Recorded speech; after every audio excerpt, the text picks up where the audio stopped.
Hello friends, ఈరోజు మనం ఒక చక్కటి బగారా రైస్ ఎలా తయారు చేసుకోవాలో చూద్దాము. దానికి కావాల్సిన పదార్థాలు: బియ్యం 1 కప్పు నానబెట్టుకోండి వాటర్లో. అలాగే ఆలు ఒక 2 తీసుకొని ముక్కలుగా కట్ చేసుకొని పక్కన పెట్టుకోండి. మైసూర్ కందిపప్పు, ఇది మనకి ఎర్రపప్పు దొరుకుతుంది, అది నానబెట్టుకోండి 1 కప్పు.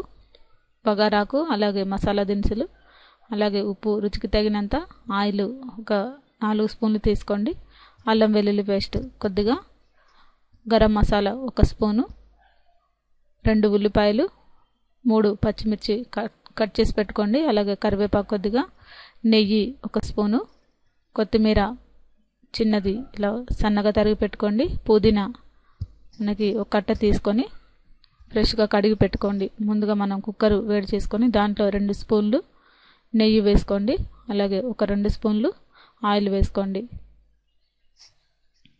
ఇది కొద్దిగా వేడెక్కిన తర్వాత దీంట్లో బగారాకు, షాజీరా, మరాఠీ మొగ్గ, లవంగాలు, దాల్చిన చెక్క, ఈ మసాలా దినుసులు కొద్దిగా ఫ్రై చేసుకోండి. అలాగే దీంట్లో ఉల్లిపాయలు, పచ్చిమిర్చి కూడా కొద్దిగా గోల్డెన్ బ్రౌన్ కలర్ వచ్చేంత వరకు ఫ్రై చేసుకోండి. ఇది కొద్దిగా ఫ్రై అయిన తర్వాత దీంట్లో మనం అల్లం వెల్లుల్లి పేస్ట్ కూడా వేసుకోవాలి. ఇది కూడా కొద్దిగా పచ్చివాసన పోయేంత వరకు వేయించుకోండి.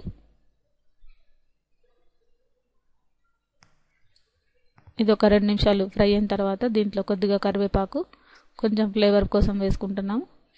అలాగే దీంట్లో మనం పుదీనా ఆకు, అలాగే ఆలు ముక్కలను కూడా వేసి ఒక 2 నిమిషాల పాటు ఫ్రై చేసుకోండి.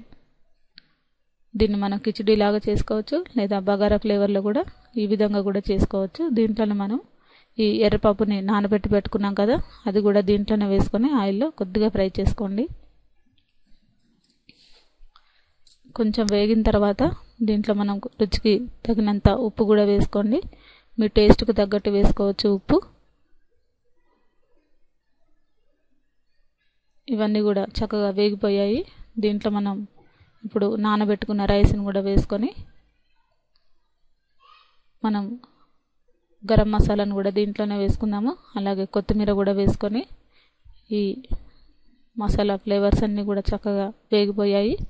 దీంట్లో మనం 1 కప్పు రైస్కి 2 కప్పుల వాటర్ వేసుకోవాలి. గుర్తుపెట్టుకోండి, 1 కప్పు రైస్కి 2 కప్పుల వాటర్ వేసుకోవాలి దీంట్లో.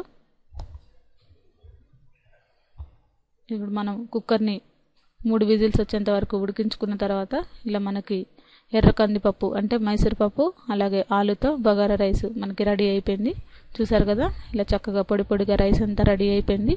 ఇది మనం దీన్ని చక్కగా నిమ్మరసంతో డైరెక్ట్గా తినొచ్చు, లేదంటే పప్పుచారుతో కానీ, లేదంటే చికెన్ గ్రేవీతో కానీ, మీకు ఇష్టమైన ఏ కర్రీతోనైనా సర్వ్ చేసుకోవచ్చు. ఈ రెసిపీ మీకు నచ్చినట్లయితే లైక్ చేయగలరు. ఈ రెసిపీని మీరు కూడా ట్రై చేసి చూడండి.